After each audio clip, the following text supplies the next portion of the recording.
disappointed that India would be buying so much oil, as you know, from Russia. We put a very big tariff on India, 50% tariff, very high tariff. दोस्तों, हाल ही में Donald Trump ने India को कहा dead economy, मतलब मरी हुई अर्थव्यवस्था। अब जरा सोचिए, जिस देश को पूरी दुनिया ग्रोथ इंजन कह रही है, उसे कोई मरा हुआ बता रहा है। तो सच्चाई क्या है? आज हम करेंगे इंडिया बनाम अमेरिका का बड़ा मुकाबला, जीडीपी, ग्रोथ और टैरिफ्स की जंग। तैयार रहिए, क्योंकि असली मजा आने वाला है। सबसे पहले बात करते हैं इंडिया की ताजा रफ्तार। 2025-26 की पहली तिमाही में इंडिया ने ठोक दिया 7.8% GDP growth, service sector 9.3%, manufacturing 7.7%, खेती 3.7%। अब जरा अमेरिका को देख लीजिए। I get along very well with Modi, as you know. I'll always be friends with Modi. He's great prime minister. He's good. I get along very. वहां growth अटकी हुई है सिर्फ 2% पर, यानी हम भाग रहे हैं एक्सप्रेस ट्रेन पर और वो फंसे हुए हैं लोकल में। दोस्तों, ये क्लियर सिग्नल है, इंडिया सिर्फ जिंदा नहीं है, इंडिया दौड़ रहा है। कभी भी समझौता नहीं करेगा। और मैं जानता हूं व्यक्तिगत रूप से मुझे बहुत बड़ी कीमत चुकानी पड़ेगी, लेकिन मैं इसके लिए तैयार हूं। अब सुनिए दुनिया में इंडिया की असली ताकत।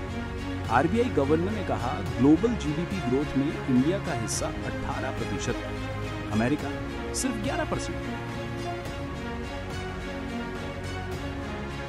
You are all aware we have a very robust growth rate, 6.5%.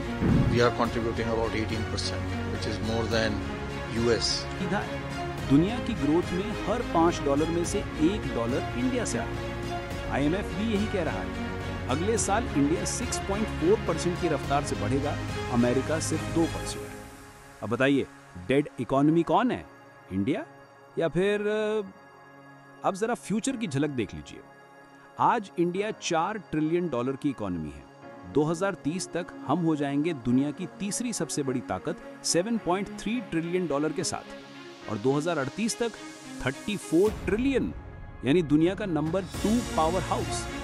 Goldman सैक्स और EY जैसी टॉप एजेंसियां ये कह रही हैं। यानी दोस्तों, आने वाले वक्त में इंडिया सिर्फ रेस में नहीं है, इंडिया पूरी रेस बदलने वाला है। दोस्तों, इंडिया सिर्फ तेजी से नहीं भाग रहा है, बल्कि रास्ता भी खुद बना रहा है। जीएसटी रिफॉर्म से जीडीपी में 20 लाख करोड़ रुपए तक का फायदा, टैक्स सिस्टम हुआ आसान, लोगों की जेब में आया ज्यादा पैसा। फाइनेंस मिनिस्टर निर्मला सीतारमण ने भी साफ कहा कि 48,000 करोड़ की शॉर्टफॉल कोई बड़ी बात नहीं है।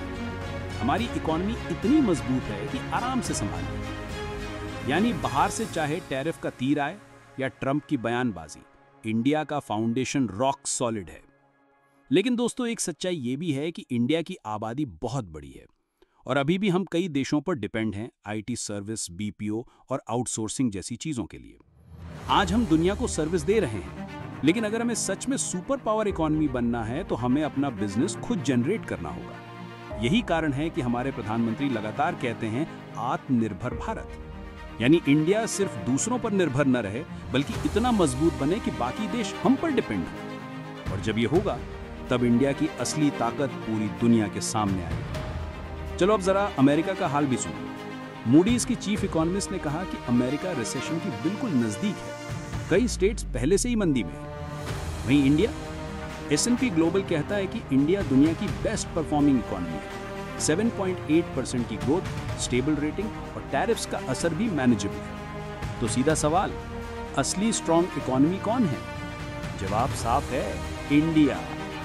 तो दोस्तों, नतीजा ये है कि इंडिया की इकोनॉमी डेड नहीं बल्कि सुपर डायनेमिक है। 7% से ऊपर की ग्रोथ, 18% ग्लोबल योगदान और आने वाले सालों में दुनिया की टॉप 3 इकोनॉमी में जगह। लेकिन अगर हमें दुनिया का नंबर 1 बनना है तो हमें और ज़्यादा आत्मनिर्भर बनना होगा, क्योंकि इंडिया आज सिर्फ देश नहीं बल्कि दुनिया का ग्रोथ इंजन है और कल का सुपर पावर।